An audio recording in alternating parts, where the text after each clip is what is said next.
একবার আল্লাহ রাসূল সাল্লাল্লাহু আলাইহি ওয়াসাল্লাম নিজের চাদর মোবারক খুলে যুবতী মেয়েকে পড়ায় দিলেন।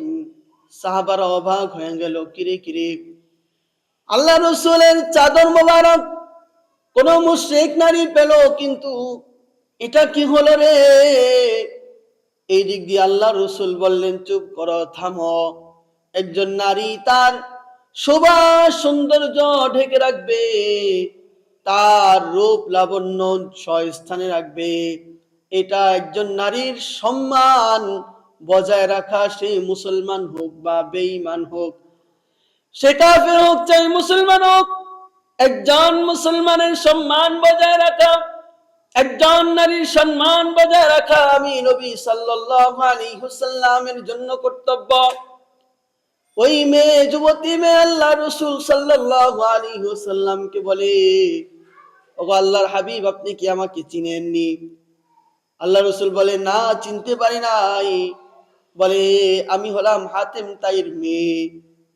রাসূল বললেন, তোমার বাবা ভালো লোক ছিল, তোমার বাবা বড় দানবীর ছিল, তোমার বাবার জন্য এলাকার মানুষ বড় পাগল ছিল, এই জন্য তোমার জন্য সম্মান রয়ে গেল। যাও যাও, তোমার বাবার কারণে আজকে আমি নবী সাল্লাল্লাহু আলাইহি ওয়াসাল্লাম তোমাকে আজাদ করে দিলাম, মুক্তি করে দিলাম। যাও যাও, তোমাকে স্বাধীন করে দিলাম। হাতেম তাইর মেয়ে বলেন, ইয়া রাসূলুল্লাহ, না না, আমি যাব না।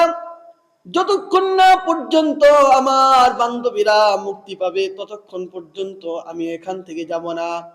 বলে, যাও, তোমার বাবার সম্মানে তোমাকে মুক্তি করে দিলাম, কিন্তু তোমার আত্মমর্যাদা, তোমার যেই নারীদের জন্য তোমার যে সম্মান দেখালে, যে তুমি বন্দী থাকতে চাও কিন্তু তুমি মুক্তি চাও না, যতক্ষণ না পর্যন্ত তোমার বান্ধবীরা মুক্তি হয়, এই কারণে তোমার সম্মানের কারণে তোমার বান্ধবীদেরকেও আমি রাসূল মাফ করে দিলাম।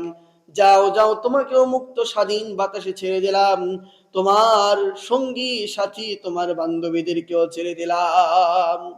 এই জন্য আল্লাহ তাআলা বলেন, ওয়ামা আরসালনাকা ইল্লা রাহমাতাল লিল আলামিন। আমার নবীর চরিত্র ফুলের মতো পবিত্র, কোন নেতার চরিত্র ফুলের মতো পবিত্র হতে পারে না। আমার নবীর চরিত্র কোরআন যেমন বলে দিয়েছে, রাসূলের চরিত্র তেমন। রাসূল ক্ষমা করতে পছন্দ করতেন, আল্লাহ রাসূল সাল্লাল্লাহু আলাইহি ওয়াসাল্লামকে। এই কারণে কোরআনের ভাষায় আল্লাহ তাআলা বলেন, ওয়া ইন্নাকা লাআলা খুলুকিন আযীম। এজন্য আল্লাহ তাআলা উত্তম চরিত্রে, আযীম চরিত্রের কথা আল্লাহ তাআলা তার হাবিবকে বলে দিয়েছে।